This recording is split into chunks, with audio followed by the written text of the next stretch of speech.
This freak tornado, is that right, that tore through Saitama, also Chiba Prefecture yesterday. Dozens. I hear a lot of people were hurt and a lot of damage.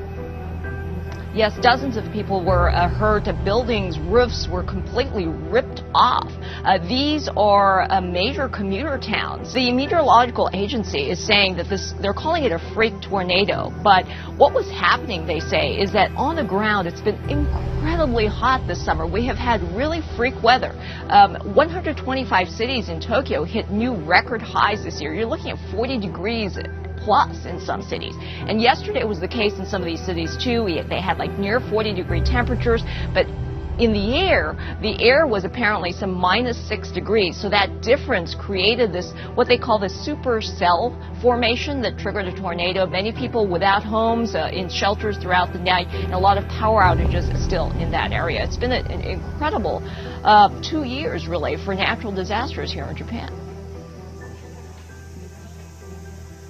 Rainstorms soaking so much of the area, so much of the Northeast, Sam, and flooding in a lot of areas. Yeah, it was about a quarter of the country, George, that kind of ended this summer, if you really call that holiday the end of summer, with what seemed to be the summer specialty, and that was those super soaking thunderstorms. Let's show you some pictures that came out of the, Pennsylvania area. This was about 20 water rescues out of 50 stranded cars. This kind of rain coming, we've heard it all summer long. 4 inches of rain in just a matter of hours. Take a look at the totals from Maine all the way to New Jersey, where the big rainfall totals. A lot of places getting 4 inches of rain in just about 4 inches in just about 4 hours. Providence, Philadelphia.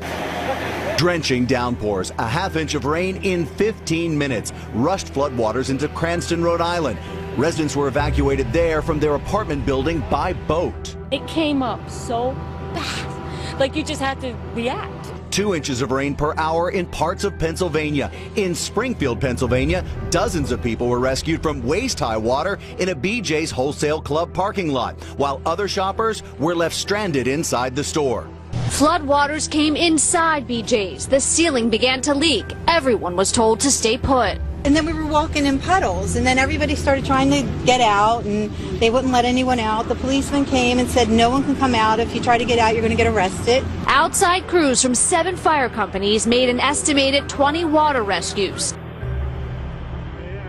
Finally, a newcomer to the London skyline is causing a big problem. It's a shiny new 37-story tower in the financial district that can apparently do to cars parked below what a magnifying glass can do to a bug if you're a kid.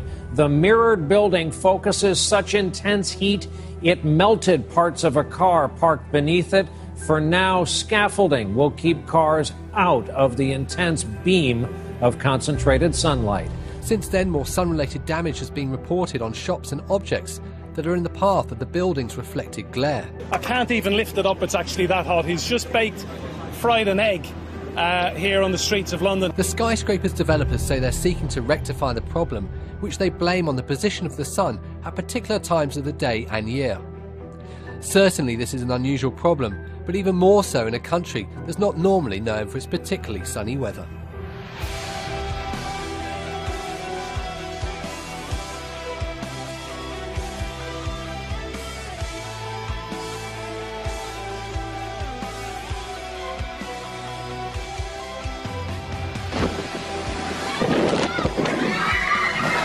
Ferocious winds tear across a car park towards a school building. One pupil caught the force of the storm on camera. The tornado tore through the region of Tochigi, north of Tokyo, on Wednesday. Authorities have activated emergency plans and opened shelters after many houses and buildings were left roofless or completely destroyed. This was the second tornado to have struck the country this week and has been rated F2 on the Fujitia scale, the same one used in the US.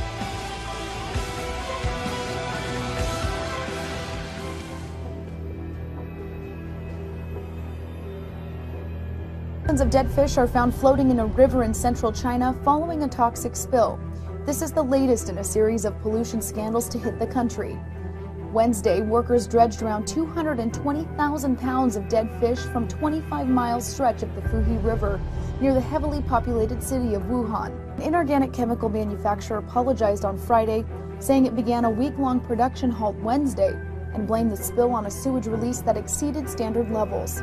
Since earlier this year, concerns about safety of China's drinking water has grown. According to the BBC, in March, nearly 14,000 dead pigs were found in rivers in Shanghai. Authorities have not listed the cause of the deaths. This is the latest environmental issue to affect China.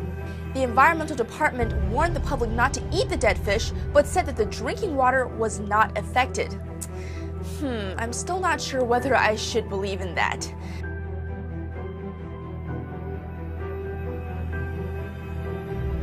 Look at this dramatic video. I'm calling it a smoke-nado. It's a whirlwind of smoke. Sometimes we see those of fire or dust or actually a tornado. This one's smoke from a controlled burn in Mississippi. They were burning off some of the dead crops in the field. Here it is. Let's roll that video. This is a smoke-nado. The smoke being picked up, probably some farm buildings as well. At times you see some little specks in there that I suspect might have been like an outbuilding or something like that. It's rotating counterclockwise. It got to be pretty strong. I think it was out on the edge where there was a shifting winds between in the burning area and then the inflow to that, and that's what allowed the rotation to develop. So there is what we call a smoke-nado.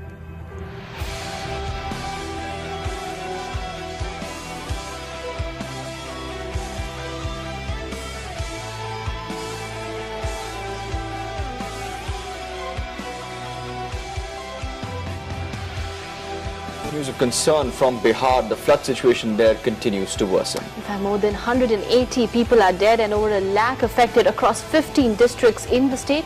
It's a day-by-day struggle for more than 2 million flood victims in Bihar after flood waters of the Ganga devastated lives in over 15 districts. And with the state's major rivers, including the Ganga and the Kosi, not receding, worries are on the rise. Already standing crops including paddy, banana and maize worth crores of rupees have been destroyed. NDRF teams have been kept on standby. The government is yet to react to this crisis with full force. The 300 relief camps set up by the government simply incapable of coping with the steady flow of flood refugees. Well, you wouldn't believe it, but this is the 6th of September. It's incredible. I've just come back from a swim at Swamppool Beach. They did speak for rain. I can't say that they actually spoke for hail, the likes of which I don't know that I've ever witnessed before. You can see the hail just mounting up everywhere. Some unusually heavy rains led to flash flooding this weekend in Utah. The hardest hit area was south of Salt Lake City. The storm led to road closures, power outages, mudslides, and evacuations. In one area, 3/4 of an inch of rain fell in just 15 minutes. Some neighborhoods reported more than 3 feet of water in homes. Last night it was Georgia and Alabama's turn. A fireball lit up the skies. They say it was a small but potent meteor. While it was probably only about the size of a baseball, it came in at a low altitude at 73,000 miles an hour and thus lit up a huge area. NASA in Huntsville, we talked to researchers there at Marshall Space Flight Center, and some updated information. We had first thought this was part of the Taurid meteor shower that typically goes on this time of the year, right around Halloween. Well, researchers at NASA say it was not a Taurid meteor. It was a meteor, probably from a nearby asteroid belt. And here's kind of the interesting thing. Radar shows a number of impacts across the state of Alabama. So these are not only meteors, but because they did land on Earth, they are meteorite.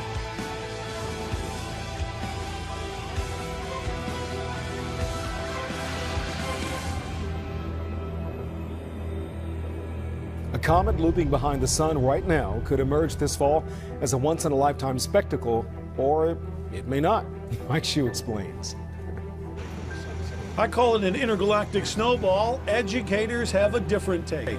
Oh, it's called Comet Ison. NASA provided this image of Ison, a small head, big tail. That tail can get tens of millions of miles long, so it's huge. But in its middle, it's just dirt and ice, 3 miles across. 3 miles, large enough to comfortably fit between the shores spanned by the Bay Bridge and its approach ramps. It could be the comet of the century. That's what some people were calling, but it's too early to really say that. That's a pretty big statement. It is. And how far are we into the century? So we've got a long way to go, you know? It is certain to light up the winter sky. That is, unless it doesn't. They don't know if the sun will blast it to bits. If it doesn't bust apart, it could be visible for weeks from December in through January. The Science Center expects to have special programs if the comet is as visible as they hope it will be.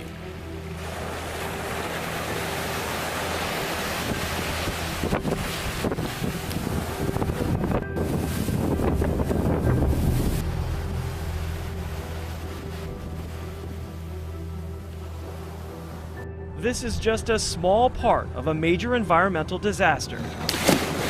Diver Roger White took his camera below the surface to record the results of what 233,000 gallons of molasses has done to the sea life. They're all dead and they're all just laying across the bottom. Hundreds and hundreds, thousands.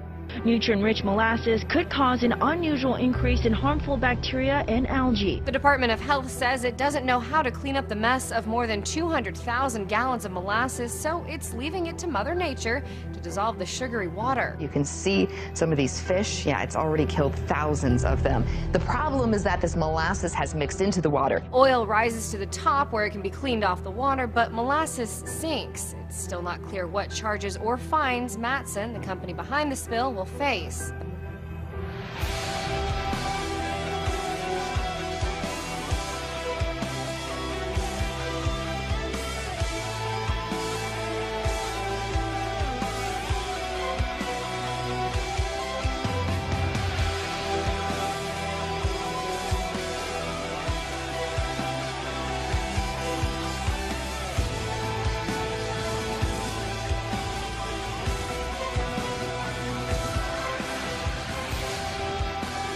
Towns have been turned into swamps.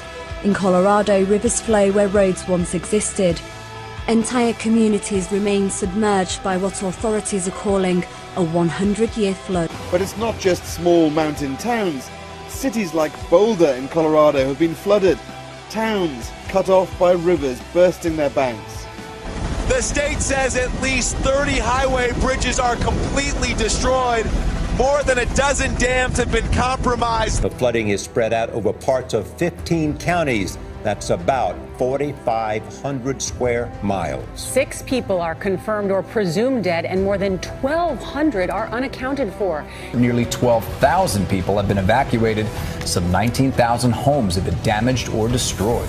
Flooding is spreading across parts of 15 counties, stretching almost 200 miles from north to south. National Guard troops with emergency supplies have been sent to Lyons, a town that's been virtually cut off by the torrential rain. Boulder County emergency services have been struggling to get to people in need and ensure their safety. Officials have said it is a 100-year flood. US President Barack Obama has signed an emergency order approving federal disaster aid for the area. As you saw very briefly there, we found the view from the air is the only real way to explain the dimension of this natural disaster. Residents say this level of flooding is unprecedented.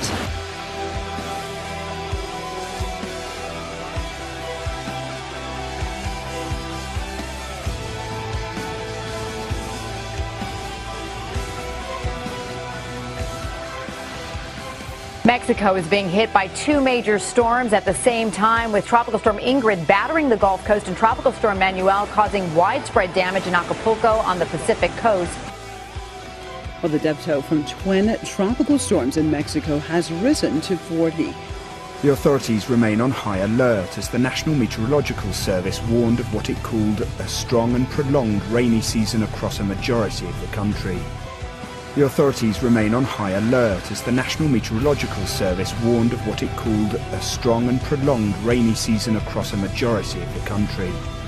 The holiday have destroyed bridges, roads, and homes. Thousands of people were evacuated following the rare double whammy of storms. Water has risen up to 3 meters in parts of the Pacific resort of Acapulco in the wake of Tropical Storm Manuel.